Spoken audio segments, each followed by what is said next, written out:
आपको कब पता चला कि बिटिया को सुनाई देने में दिक्कत है? मेरी बेटी 2 साल की हो गई थी, तो उससे पहले मैं पता ही लगा था कि ये सुनती भी है, ये बोल भी पाएगी नहीं। जो आज घर में जूझ रहा है कन्फ्यूजन्स के साथ कि कराएं या ना कराएं, तो उनके लिए क्या मैसेज देना चाहेंगे आप? बेटी आपकी है, किसी और की नहीं है, और बेटी को पढ़ाओगे लिखाओगे तो आप अपनी बेटी के लिए स्वयं जिम्मेवारी उठाएं, बजाय कि लोगों की बातों में ना आए।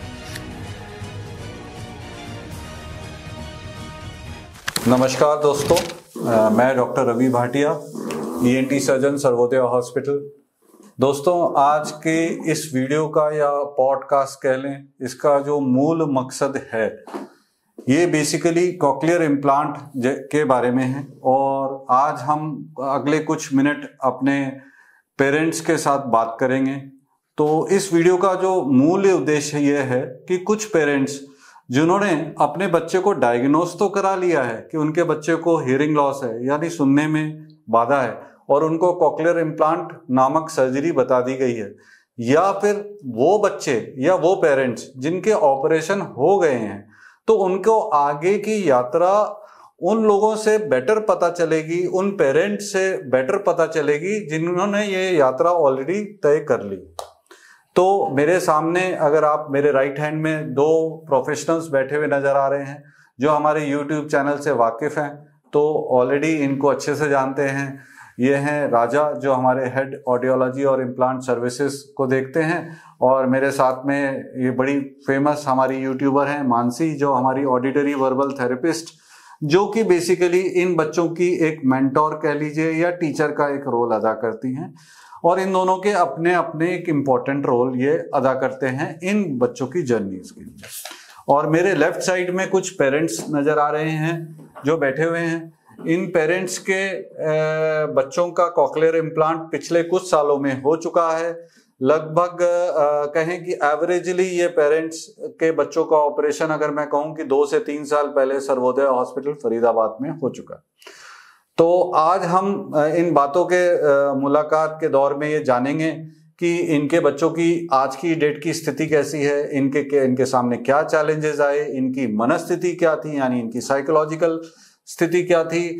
और एक बात मैं और बताना चाहूंगा कि ये सारे ही विनर पेरेंट्स हैं। ये सब, इन सब के पेरेंट्स बच्चे आज बहुत अच्छा कर रहे हैं। और अगर बच्चे अच्छा कर रहे हैं, जाहिर सी बात है कि मेहनत माली की होगी, और ये अपने उस पौधे के माली हैं। और इनसे जानेंगे कि इन्होंने कैसे कैसे अपने बच्चे को अच्छा किया। तो मूल मकसद आज के पॉडकास्ट का यही है कि कुछ पेरेंट्स जो ये देख रहे हैं, इनकी जर्नी से वो सीख पाए। तो सबसे पहले मेरे साथ में है जानवी के पिता, जिसका 3 साल पहले इम्प्लांट हुआ था। प्रीशा बहुत ही प्यारी बिटिया है, और इसका लगभग 5 साल पहले सर्वोदय में ऑपरेशन हुआ था। आरोही की माताजी हमारे साथ में हैं, इनका 3 साल पहले बिटिया का ऑपरेशन हुआ था। वंश और रितिका लगभग 2-2, 3-3 साल पहले। तो नमस्कार दोस्तों, आपका आज के पॉडकास्ट में हार्दिक स्वागत है। और मकसद आपको पता ही है कि और पेरेंट्स तक डूज एंड डोंट, क्या करना है और क्या नहीं करना है। तो मैं आपसे पूछना चाहूंगा कि आपको कब पता चला कि बिटिया को सुनाई देने में दिक्कत है, और उस टाइम आगे की जर्नी कैसी रही डायग्नोसिस तक? बातें शुरू करने से पहले डॉक्टर साहब को, टीम को और अभिभावकगण को जय श्री राम। मेरी बेटी 2 साल की हो गई थी, तो उससे पहले मैं पता ही लगा था कि ये सुनती भी है, ये बोल भी पाएगी कि नहीं। जब बोल नहीं रही थी तो हमें लगा, किसी ने गाइड किया कि जो बच्चा बोलता नहीं है वो सुनता भी नहीं है, जो सुनेगा तभी आगे बोल पाएगा। उसके बाद हमने टेस्ट कराने शुरू कर दिए।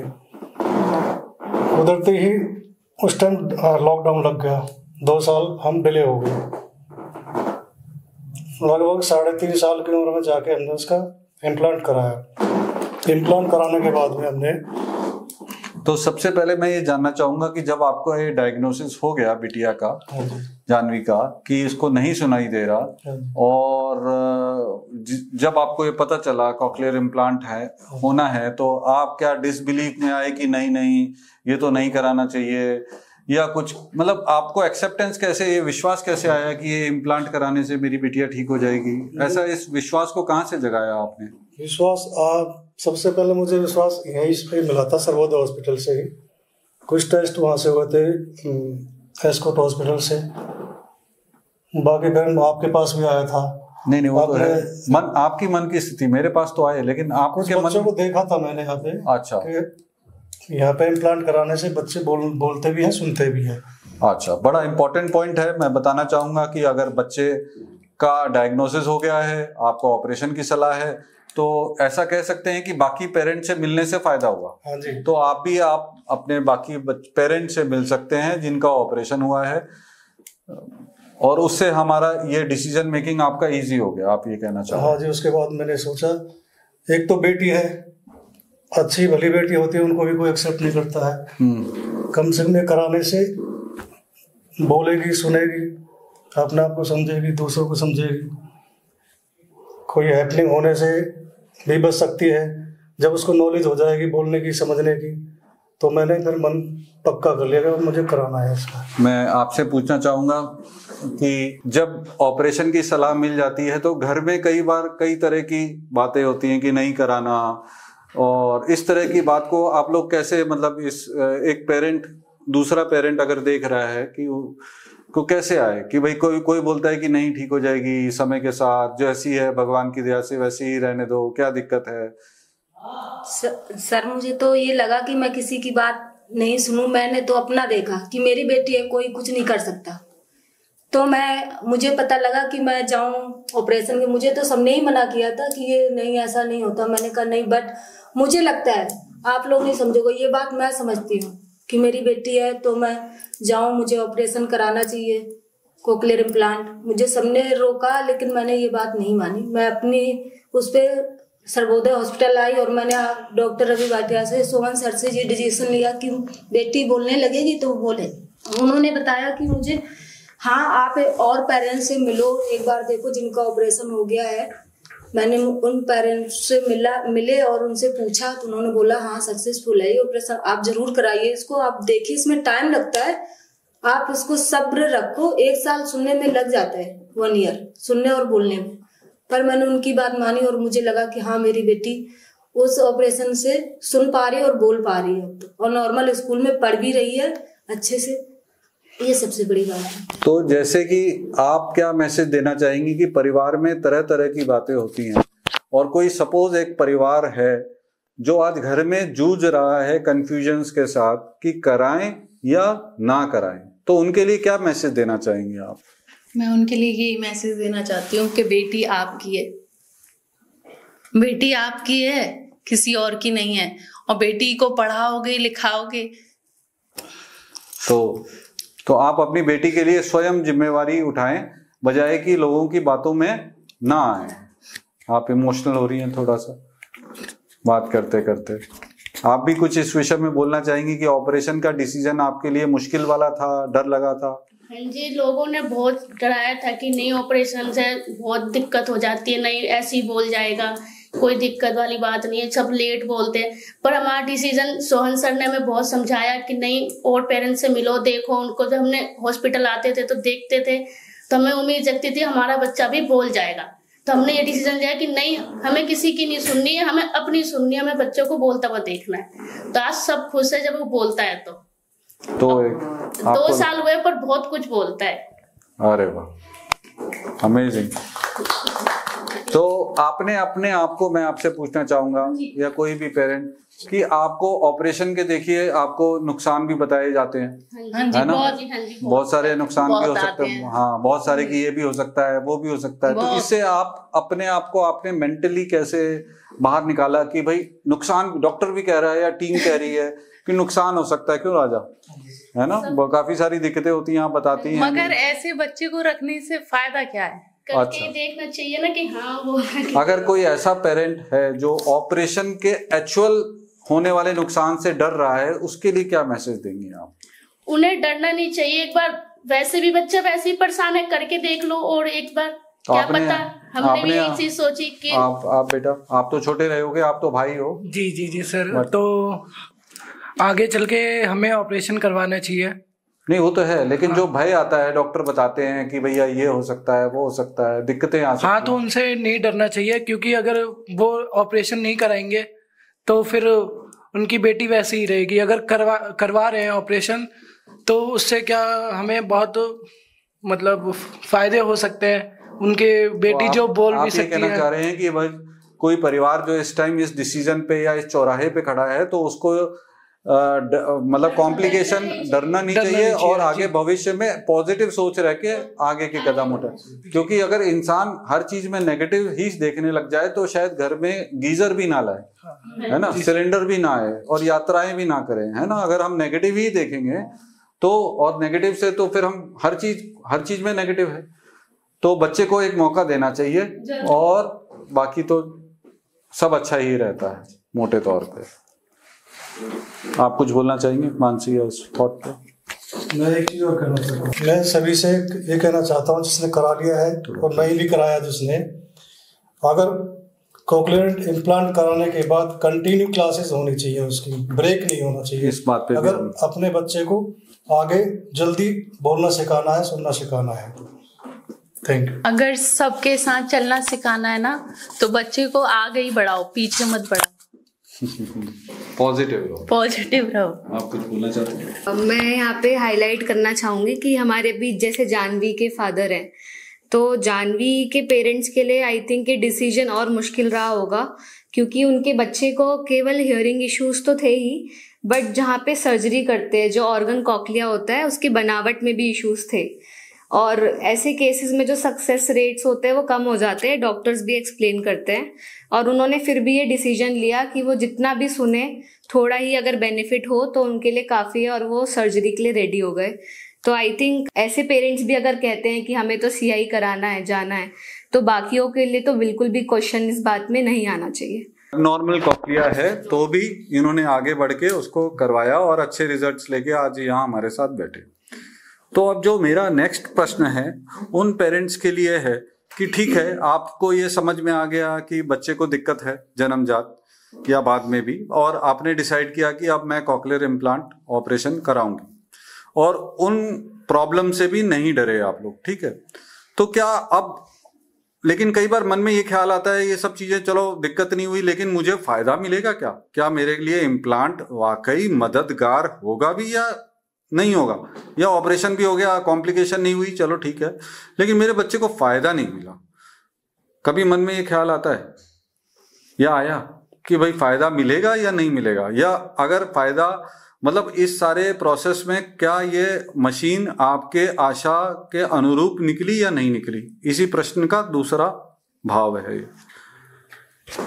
स्टार्टिंग में तो लगा था कि इम्प्लांट कराना बेकार गया, क्योंकि आवाज ही, जब हम उसको आवाज लगाते तो सुनता भी नहीं था, इग्नोर करता था बहुत सारी चीजें, पहचानता नहीं था। तो पर मतलब शुरू के दिनों में आप लोग में ऐसा लगा एक्साइटमेंट में थे शायद, हाँ? कि ऑपरेशन हो गया, हम टन टन करते थे, हमारा नोटिस करेगा, पर ऐसा कुछ होता नहीं, तो डर सा लगता था कि शायद इम्प्लांट हमारा। तो मन में थॉट आते थे क्या कराया, अरे बड़े अस्पताल में गए। और पर 2 और 3 मंथ्स बाद जब हमारे सब सुनने लगा, समझने लगा, तो हाँ अब अच्छा लगता है कि हाँ सब कुछ सुनता है, सब कुछ बोलता तो अब एक सेटिस्फेक्शन की फीलिंग आती है कि हाँ बहुत खुशी आती है, सब क्या हम डरे नहीं और हम पॉजिटिव रहे, अब वो वाली फीलिंग आती है। वो वाली फीलिंग आती है।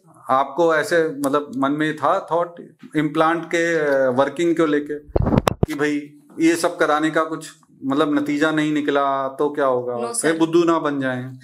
नहीं सर, मेरे को तो नहीं था, मुझे पता था। एक मुझे डॉक्टर मेट्रो हॉस्पिटल में उन्होंने मुझे सारी इन्फॉर्मेशन दी थी कि ये बहुत अच्छा है, आपकी बेटी 6 मंथ की है, अभी से आप इसकी जानकारी मिल गई तो आप सर्वोदय हॉस्पिटल जाइए और डॉक्टर रवि भाटिया से मिलिए। चलिए टीम से मिलिए। अच्छा, आप कुछ बोलना चाहेंगे कि जब शुरुआती दिनों में रिस्पांस नहीं मिलता, क्या करना चाहिए पेरेंट्स को? सभी जो पहला दिन हम स्विच ऑन करते हैं तो उस समय तो इतना ज़्यादा आवाज़ एक टाइम में हम नहीं देते, बिकॉज बच्चा भी डर जाता है।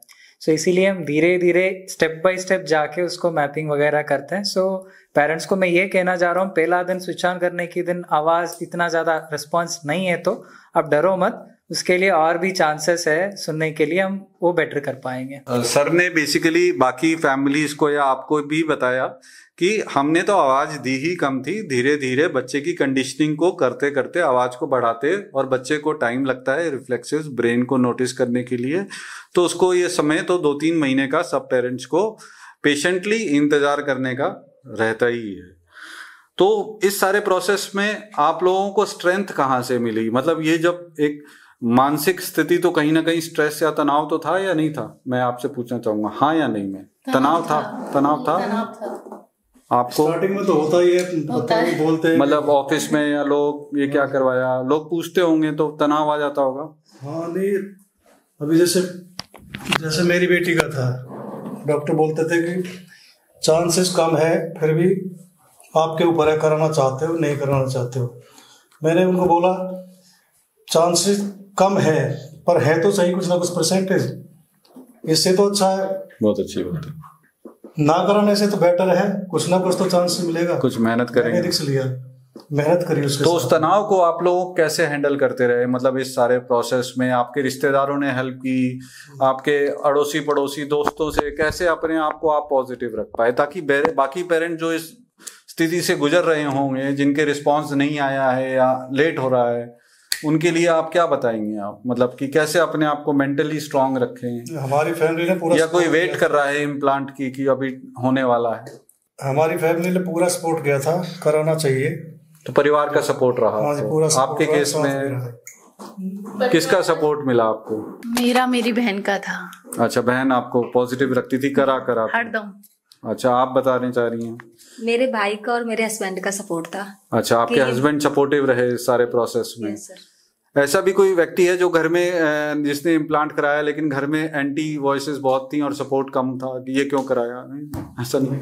परिवार में था। है? परिवार में दादी बोलती थी कि नहीं हो पाएगा इसका सक्सेसफुल, लेकिन जब पापा के फ्रेंड थे मैंने बोला कि हाँ करवाओ, तो उनका हो चुका था, उनकी बेटी का, तो उनका सक्सेसफुल हो गया था, तो पापा ने उनकी बात मानी, उन्होंने करवाया।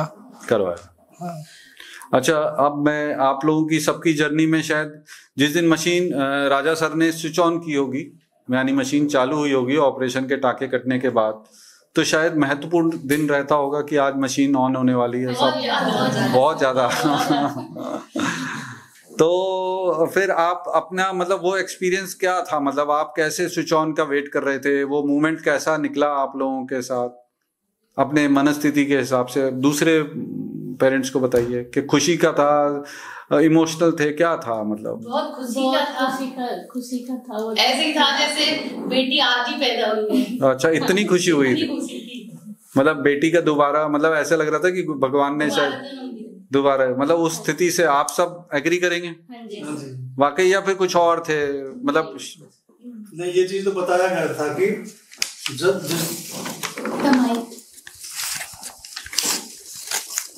ये पहले गाइडेंस दी गई थी कि जब स्विच ऑन होगा आप ये सोचना कि उसी दिन आपका बच्चा पैदा हुआ सुनने की साइड से। आप पेरेंट्स को बताइए। हाँ जी, तो आप बताएं। मैं सभी पेरेंट्स को बताना चाहूँगा, जब कोक्लियर इम्प्लांट हो जाता है, चाहे वो बच्चा 2 साल का है चाहे 3 साल का है, तो ये समझना कि वो सुनने की तरफ से आज ही पैदा हुआ है। जैसे नॉर्मल बच्चा भी बोलेगा, उसको भी 1.5-2 साल, कई बच्चों को 3-4 साल भी लगते हैं, तो ये इसमें भी वही सिस्टम है, इसमें भी टाइम लगता है, तो उसके लिए पेशेंस रखना होगा। चलिए, बहुत अच्छी बात बताई आपने। एक इम्पोर्टेंट वर्ड दिया सभी पेरेंट्स के लिए, पेशेंस का, है ना? पेशेंस बहुत जरूरी है। तो अब हम आ जाते हैं कि ऑपरेशन का डायग्नोसिस हो गया, है ना? फिर ऑपरेशन की कॉम्प्लिकेशंस को आपने उस ऑब्स्टेकल यानी उस रुकावट को पार किया, आपने साइकोलॉजिकल, आपने स्ट्रेस का सामना किया, और अब आपका बच्चे का स्विच ऑन यानी मशीन चालू हो गई। तो अब हम आते हैं जो सबसे इम्पोर्टेंट पार्ट है, जब राजा सर और मानसी के साथ आप लोगों का कांटेक्ट बढ़ जाता है इस सारे प्रोसेस में एज ए ऑडियोलॉजिस्ट और as a auditory verbal therapist, तो स्पीच थेरेपी का, तो उसके बाद की अपनी जर्नी बताइए। स्पीच थेरेपी का पहला दिन या पहले कुछ सेशंस कैसे रहे, आप कितना इन्वॉल्व हो पाई, क्या समझ में आ रहा था उस टाइम? स्टार्टिंग में तो सही, मतलब कि आवाज जब मानसी मैम की क्लास थी स्टार्टिंग में, जब तो ऐसी आवाज जब हम घर पे मैम कहती थी घर पे कराने के लिए तो हम करते तो बहुत ज्यादा इरिटेट हो जाता था उस चीज को लेकर के, तो हम डरते थे कि इतनी आवाज कैसे करेंगे, इसके साथ कैसे करें, घर में कुछ समझ में नहीं आता था। लेकिन धीरे धीरे 3-4 क्लासेस गई, धीरे धीरे जब उसने नोटिस करना शुरू किया फिर हमें राहत मिली कि हाँ अब सही कर, अब हम इसे समझा सकते हैं।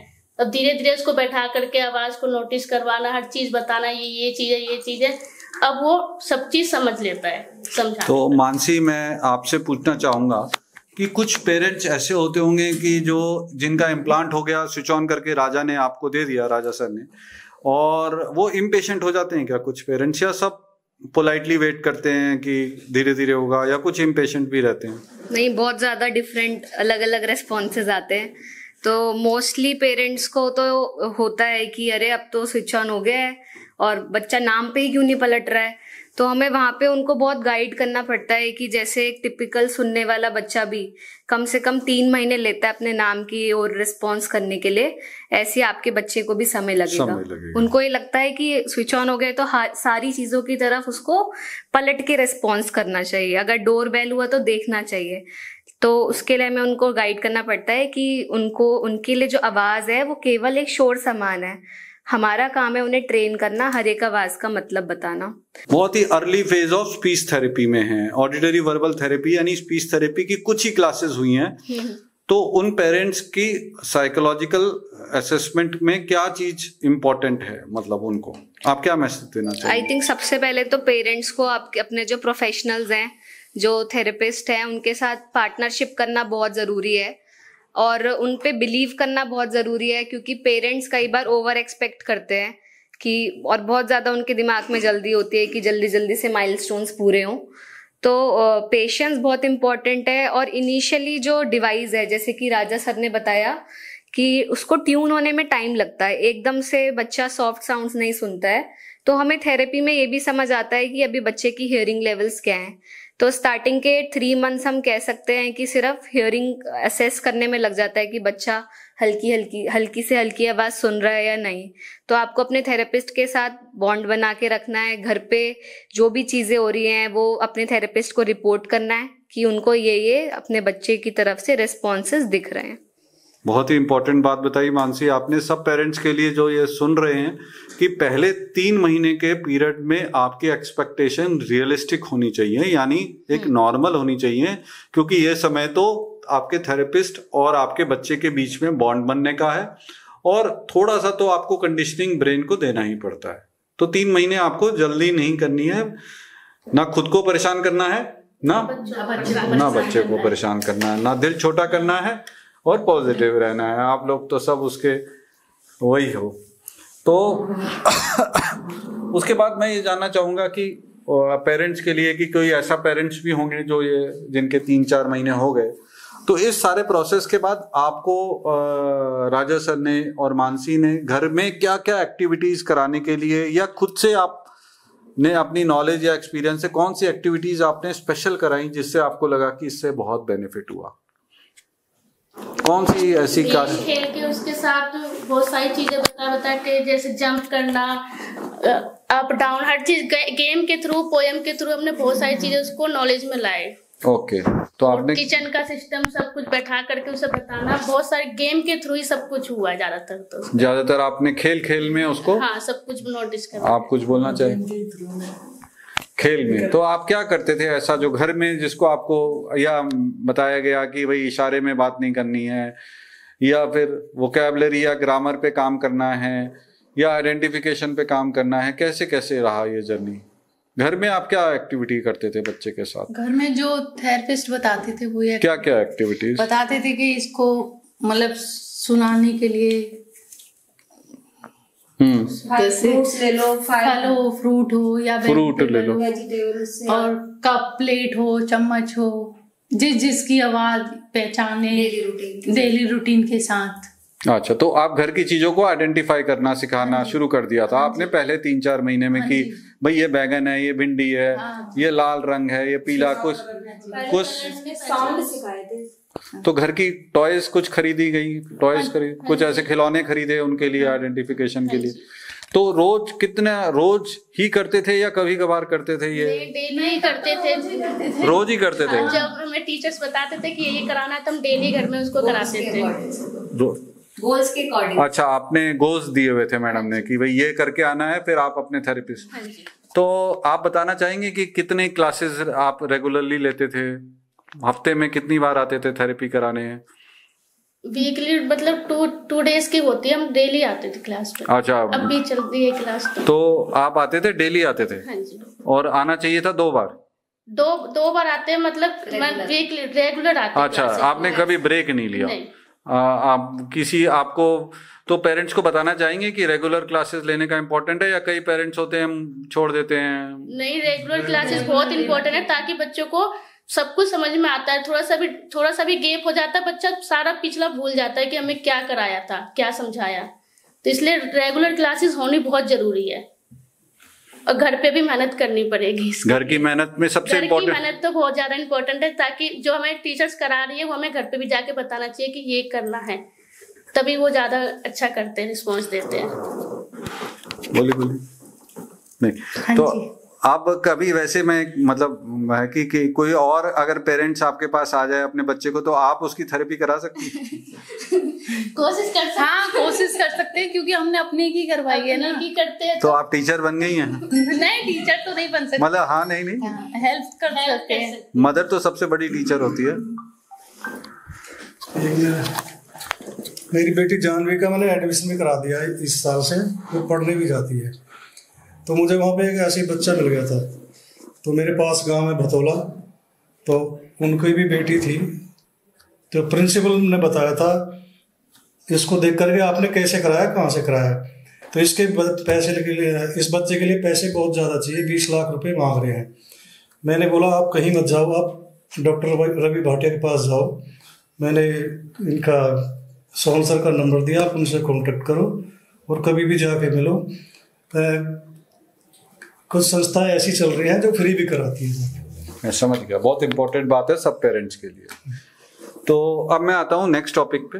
अब हमारा ऑपरेशन की चुनौतियों के बारे में बात किया, आपकी मनस्थिति के बारे में बात किया, थेरेपी की रेगुलरिटी और सिंसियरिटी, और थेरेपी में शुरुआती एक्सपेक्टेशंस होते हैं कि बहुत ही तुरंत सब कुछ होने वाला है, उसके बारे में आपने अपनी स्थिति के बारे में बात किया, और इस तरह की आपने बात जानी। लेकिन अब ऑपरेशन को 4-5 महीने का समय बीत चुका है। अब हम आते हैं कि इम्प्लांट के रख रखाव के बारे में भी आपने कुछ ना कुछ इस दौरान एक्सपीरियंस किया होगा, इम्प्लांट की बैटरी को लेके, प्रोसेसर के रख रखाव के बारे में।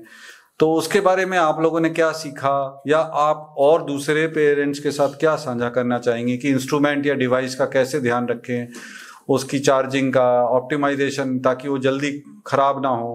कुछ मैसेजेस, पेशेंट एक्सपीरियंसेस होते हैं ना, बहुत सारे होंगे आपके। सबसे पहले तो उसको वीकली में एक बार नॉर्मल साफ सफाई जरूर करना चाहिए। शाम को जब बच्चे का ये डिवाइस निकाल देते हैं तो उसको ड्रायर में रखना चाहिए। बैटरी को चार्ज में करो, चार्ज होते ही उसको हटा के रख दो। उसको प्रॉपरली बॉक्स दिए गए हैं, उनके बॉक्स में रखो। ब्रशेज और कपड़े दिए गए हैं, सॉफ्ट कपड़ा है जिससे साफ करने हैं, हार्ड कपड़े से साफ नहीं करने चाहिए। तो ऐसी छोटी छोटी और आप बताना चाहेंगे? धूल मिट्टी से बचा के रखना चाहिए, डिवाइस गीली नहीं होनी चाहिए, पानी से बचा के रखना चाहिए। और आपको क्या लगता है कि उसकी वजह से आपका डिवाइस अच्छा चल रहा है? बताएं। डिवाइस का ख्याल रखना चाहिए, साफ सफाई रखनी चाहिए, ज्यादा धूल मिट्टी ना जमे, मतलब डेली मतलब हल्का सा ब्रश जो दे रखा है उससे साफ करो, ताकि डिवाइस बहुत अच्छा चल रहा है उससे। तो मैं राजा सर से पूछना चाहूंगा कि केयर और मेंटेनेंस, एक ऐसा फैमिली है जिसके अब आपने स्विच ऑन कर दिया है, तो आप क्या उसको सुझाव देते हैं कि आपका डिवाइस खराब ना हो और आपका डिवाइस अच्छा चले? जो पहला दिन हम स्विच ऑन करते हैं, तो उसी दिन हर पार्ट को वो कैसे काम करता है और उसको कैसे संभाल के रखना है वो एक्सप्लेन कर लेते हैं। बिकॉज अभी कॉकलियर इम्प्लांट मशीन एक बार स्विच ऑन होने के बाद प्रोसेसर में 3-4 भाग मेजरली होता है, कॉइल, केबल और बैटरी। और ये बैटरी, कॉइल, केबल बहुत इंपॉर्टेंट है और इजीली ये रिपेयर हो सकता है। वायर टूटने के लिए चांसेस है और बैटरी भी खराब होने के लिए चांसेस है। सो उस समय क्या करना है, जो बैटरी एक बार फुल चार्ज हो गया उसको हटा के रखनी पड़ेगी, और एक बार बच्चा मशीन यूज नहीं कर रहे तो बैटरी को मशीन से निकाल के रखनी है, और वायर को बार बार खींचना नहीं है। ये बेसिक चीज़ हम एक्सप्लेन करते हैं। और पानी से दूर रखने के लिए भी हम इन्फॉर्म करते हैं। अभी रिसेंट टेक्नोलॉजीज में वाटरप्रूफ इम्प्लांट्स, वाटरप्रूफ प्रोसेसर्स आ रहे हैं, बट जब 2-3 साल पहले में भी 4-5 साल पहले वाटरप्रूफ का पॉसिबिलिटी नहीं था। सो उस समय से हम पेरेंट्स को ऐसे काउंसिल करेंगे, पानी से बचा के रख लेना, और एक्सीडेंटली जो स्वेट वगैरह अंदर गया, पसीना वगैरह अंदर गया, तो उससे ड्राई करने के लिए ड्राई किट भी दिया हुआ है सारी पेरेंट्स, सारी किट में। उसमें हफ्ते में 2 बार और हफ्ते में 3 बार 8 से 10 घंटे उसमें रखने के लिए भी हमने काउंसिल किया है। सो ये एक बेसिक केयर एंड मेंटेनेंस का चीज़ है। सो ये सब चीज़ हमने किया तो मिशन का लाइफ यूजुअल से ज़्यादा एक्सपेक्ट हम कर सकते हैं। सो बार बार खर्चा हमारे ऊपर नहीं आएगा। बहुत इंपॉर्टेंट बातें बताई राजा आपने कि डिवाइस को कैसे मेंटेन करना है, क्योंकि बचत ही कमाई है एक तरह से, है ना। जो अगर मतलब खराब हो गया तो खर्चा आ गया, और खर्चा आया तो अब रख रखाव के बारे में अभी कोई दिक्कत आई कभी किसी को आप में से, या अपना कोई एक्सपीरियंस है बताएं प्लीज, क्या रख रखाव में दिक्कत आई थी, और अपना एक्सपीरियंस साझा करें दूसरे पेरेंट्स को, शायद सीखने का मौका मिल जाए। रख रखाव में नहीं आई थी, मेरे को तो जून में आई थी। स्वेटिंग बहुत ज्यादा होने लगी थी उसको, पसीने की वजह से वो मशीन उसकी काम नहीं कर रही थी। तो ऐसे में क्या करना चाहिए राजा? हमने ड्रायर में भी डाला था, कॉइल भी निकाला, सब कुछ क्लीन किया, फिर भी नहीं। तो उस समय अभी जो एक्चुअली एक एक्स्ट्रा ऑर्डिनरी कंडीशन था, एक्सेसिव स्वेटिंग, और पानी से बचा के रखने के लिए डेली ड्राई किट में एडवाइस किया। फिर भी मशीन खराब हो गया तो वारंटी में है तो ज़रूर हम वो रिप्लेस कर जाते हैं, नहीं है तो देन फिर हम उसको दोबारा, वारंटी में नहीं है तो हम खरीदने का ज़रूरत भी हो सकता है। ये एक एक्सट्रीम केसेस हो गए इस साल समर में, बहुत ज़्यादा पसीना, ये हर पेरेंट के साथ एक कंप्लेंट आया था। फिर छोटी मोटी कंप्लेंट को हम ठीक किया है, बट प्रोसेसर ही खराब हो गया तो रिप्लेसमेंट और नया प्रोसेसर लेने का चांसेस भी हो सकता है। सो इसीलिए हम पेरेंट्स को पहला दिन से ही बताता है, आप बच्चे के नाम से एक सेविंग्स करना ज़रूरी है। अचानक से मशीन बंद हो गया तो वो रिप्लेस करने के लिए आप स्वयं रेडी होना ज़रूरी है। बहुत अच्छी बातें बताई आपने।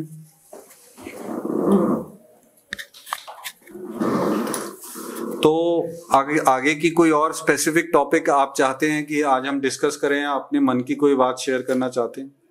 सर वो माइक्रोफोन होता है डिवाइस के अंदर, तो हर 3 महीने में चेंज क्यों करना पड़ता है? माइक्रोफोन नहीं है, माइक्रोफोन के ऊपर एक कवर आता है। कवर जी। तो धूल मिट्टी ज्यादा हो गया तो माइक्रोफोन पूरा फिल हो जाता है, उसकी वजह से आवाज सही से अंदर तक नहीं पहुंचाएगा।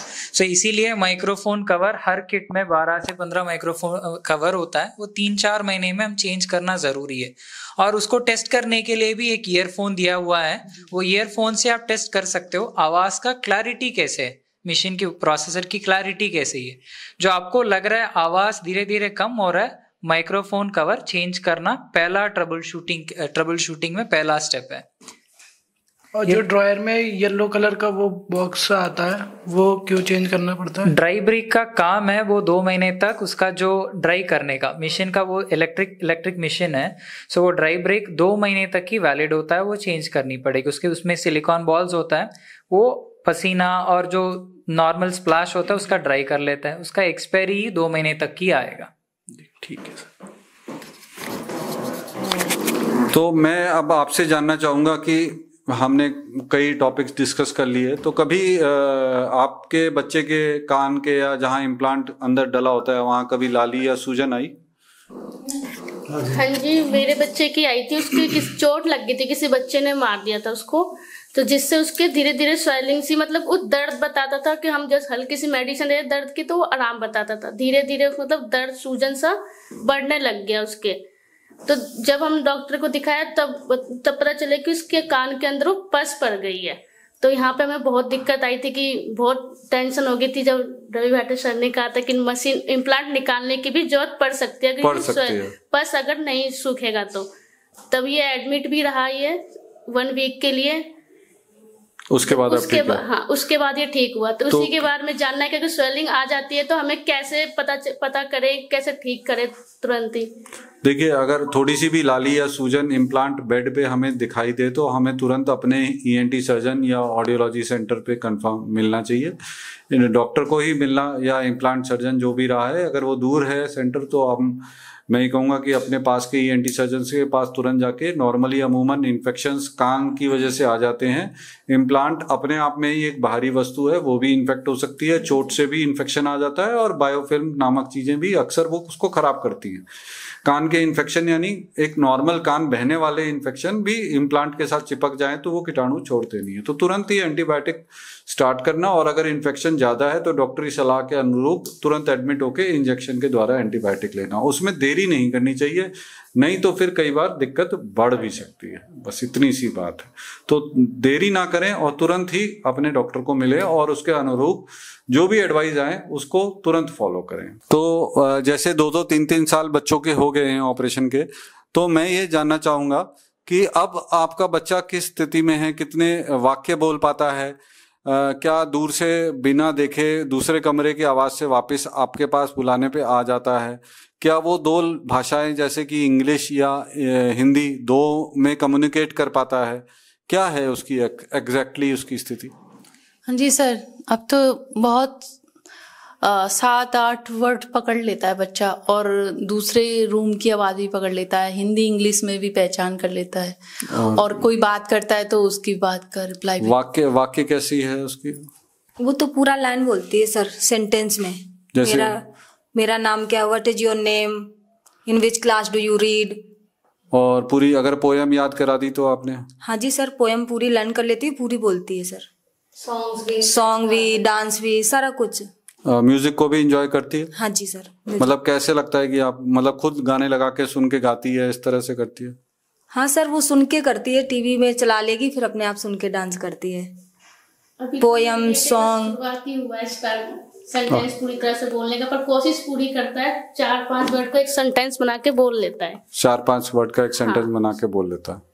बाहर कमरे से आवाज लगाओ, बाहर तक सुन लेगा, आ जाना। और बच्चे अपने सामान्य अपने दूसरे बच्चों के से कम्युनिकेट करते हैं? हाँ जी। मतलब दूसरे बच्चों के साथ खेलना उनका कैसा है? खेलना, उनसे बातें करना। कैसे बातें करते हैं, मतलब सवाल जवाब या फिर ऐसे इशारे में? नहीं, इशारे में जो वो बोल पाते समझ पाते वैसा पूरी कोशिश करता है बोलने की। खेलते ही आउट हो गया, बैट बॉल खेल गया तो आउट हो गया, बंशु जीत गया, सब कुछ मतलब अपनी तरफ से पूरी कोशिश करता है। इशारे तब बंद है उसके। और स्कूल में प्रॉपर अपने आप जाते हैं? और कितनी नॉर्मल स्कूल में जाते हैं? नॉर्मल स्कूल में जाते हैं, बिल्कुल नॉर्मल स्कूल में। और स्कूल में कैसा परफॉर्म करते हैं? अच्छा, स्कूल में भी अच्छा है। स्कूल वाले भी बोलते हैं कि बहुत अच्छा कर रहे हैं बच्चे। इनकी बेटी तो सर आर्गुमेंट करना सीखती है। बहस करती है? मेरी बेटी तो बहुत ज्यादा बहस करती है। हर कोई बोलता है कि आरोही की मम्मी इसको थोड़ा समझाओ। तो अपने नॉर्मल स्कूल में नॉर्मल टीचरों के साथ वो बात एक सामान्य रूप से, या फिर आपको लगता है बस आप भेज रही हैं लेकिन कर नहीं पा रही? सामान्य तौर पे नॉर्मल बच्चों की तरह है। एक हमारा भी बच्चा नॉर्मल बच्चों की तरह बोलता भी है और सुनता भी है, और नॉर्मल स्कूल में भी पढ़ रहा, डीएवी स्कूल, पब्लिक स्कूल में, डीएवी पब्लिक स्कूल बता रही है उसकी मम्मी। तो स्कूल में जैसे भीड़ में होती है तो भी आवाज सुनती है? हाँ सर, सुनती है। ज्यादा शोर शराबा हो तो होता है, 1-2 बार में आवाज लगानी पड़ती है। ज्यादा भीड़ है, लाउड्स बोल रहे हैं तो होती है थोड़ी सी प्रॉब्लम। अदरवाइज कोई दिक्कत नहीं? No sir. और पूरा वोकैबुलरी अच्छा है? इंग्लिश का भी सीख रही है? हाँ जी सर, इंग्लिश भी और हिंदी भी, दोनों। कभी बच्चों ने घर आके ये बताया कि मम्मी ये इम्प्लांट क्या है, अच्छा नहीं लग रहा मुझे? नहीं, बच्चे चिढ़ाते हैं, दूसरे बच्चे चिढ़ाते हैं। तो आप क्या समझाती हैं? यही समझाते हैं कि बेटा इससे सुनते हैं, फिर वो मान जाते हैं और खुद अपना ध्यान रखते हैं इम्प्लांट का। हाँ, खुद ध्यान रखते हैं। मानसी, आप कुछ पूछना चाहेंगे या बताना चाहेंगे? मैं आपसे पूछना चाहूंगी, जैसे इनिशियली स्टार्टिंग में जब आपने स्कूल में एडमिशन कराया तो आपको क्या चैलेंजेस आए? मतलब टीचर्स ने या प्रिंसिपल ने एक्सेप्ट किया? अगर नहीं किया तो फिर आपने कैसे उनसे रिक्वेस्ट की? बिकॉज ये भी इम्पोर्टेंट पॉइंट है। काफी पेरेंट्स बोलते हैं कि हमें एडमिशन नहीं मिल रहा है हमारे बच्चे को, तो क्या करें? तो आपने कैसे उसको सॉल्व किया, उन चैलेंजेस को? उनको चैलेंज को किसी ने तो स्कूल से ही निकाल दिया था। मैंने बोला फिर हम लोगों ने दूसरे स्कूल में एडमिशन करवाया। फिर वो बोली इसके मशीन लगी है। मैंने बोला हाँ, मगर ये सुनती है। तो बोली कि इसकी मशीन, मैंने कहा इसकी मशीन थोड़ा सा ये ख्याल तो रखती है मगर थोड़ा सा आप भी देख लेना। तो बोली कि ये थोड़ा अलग है बच्चा। मैंने कहा अलग नहीं है, ठीक है, ये अपना ख्याल रख सकती है और ये सुनती है। तो बोली कि हमारे साथ एडजस्ट नहीं हो पाएगा। मैंने कहा मैम आप है ना बस एक हफ्ते देख लो। तो बोली ठीक है। अभी वही टीचर उसकी तारीफ करती हैं, मानसी मैम को भी। तो सर हमें अपने टीचर्स या प्रिंसिपल को स्ट्रेंथ बतानी चाहिए। आई थिंक जैसे आरोही की मम्मी ने विश्वास रखा, तो सारे पेरेंट्स को अपने बच्चों की स्ट्रेंथ्स बतानी चाहिए, टीचर को, प्रिंसिपल को। वो बिल्कुल भी घबराए ना कि अरे कोई स्पेशल बच्चा हमारे साथ है, कैसा एडजस्ट करेगा। हमें हमेशा हमारे बच्चों के प्लस पॉइंट्स बताने हैं और वीकनेसेस उतनी हाईलाइट नहीं करनी है। और आप जो भी आप पे विश्वास रखो, अपने बच्चे पे विश्वास रखो। करेक्ट। तो ये रही बात कॉम्प्लिकेशन की। और भी कोई दिक्कतें आई आपको इम्प्लांट से? कभी कोई दिक्कत नहीं आई। तो अगर अब आप दूसरे कान के इम्प्लांट के ऑपरेशन के बारे में सोचते हैं आप लोग, क्या कुछ कहना चाहेंगे? सोचते तो हैं बट अभी दिक्कतें आ जाती हैं। दिक्कत आ जाती है, लेकिन कराना चाहिए, ऐसा मानना है? कराना चाहिए, बहुत ज्यादा जरूरी है, बहुत जरूरी है। अब ऐसे कुछ हो सकता है कि दर्शक, ये तो प्राइमरली पॉडकास्ट उनके लिए है जो जिनका इम्प्लांट हो चुका है और अपने इम्प्लांट से कैसे फायदा उठाएं। आज का पॉडकास्ट या आज की वार्तालाप या कन्वर्सेशन उसी के ही लिए थी। लेकिन फिर भी अगर कोई ऐसा पेरेंट जो इसको देख रहा है और जिसके बच्चे का ऑपरेशन नहीं हुआ है, बेरा में डायग्नोस्ड है, तो आप उनको क्या बताएंगे? ऑपरेशन के लिए जाना चाहिए या नहीं जाना चाहिए? जाना चाहिए। अगर सलाह मिल रही है तो कराना चाहिए? कराना चाहिए, जितना जल्दी हो सके उतना जल्दी कराना चाहिए। तो क्या इम्प्लांट से हम ये कह सकते हैं कि बच्चा बेटर हो गया है? बहुत ज्यादा। पक्का ही बात है। चलिए, आप कुछ कहना चाहेंगी Mansi? Would you like to touch any topic? Raja, any important message to the parents? नहीं। तो ये हमारा छोटा सा एक कोशिश थी कि उन पेरेंट्स के लिए कुछ हम क्रिएट करें। पेरेंट्स के द्वारा हम तो बीच में एक छोटे से मीडियम बने, बट प्राइमरली तो उनके ही साइकोलॉजिकल जर्नी को हम शेयर कर रहे थे आप लोगों के साथ। यूजफुल होगा तो थैंक यू सो मच। और अगर आपके कोई सुझाव होंगे तो आप कमेंट सेक्शन में बताएं, तो हम उसके भी वीडियो कोशिश करेंगे बना के दें। Thank you.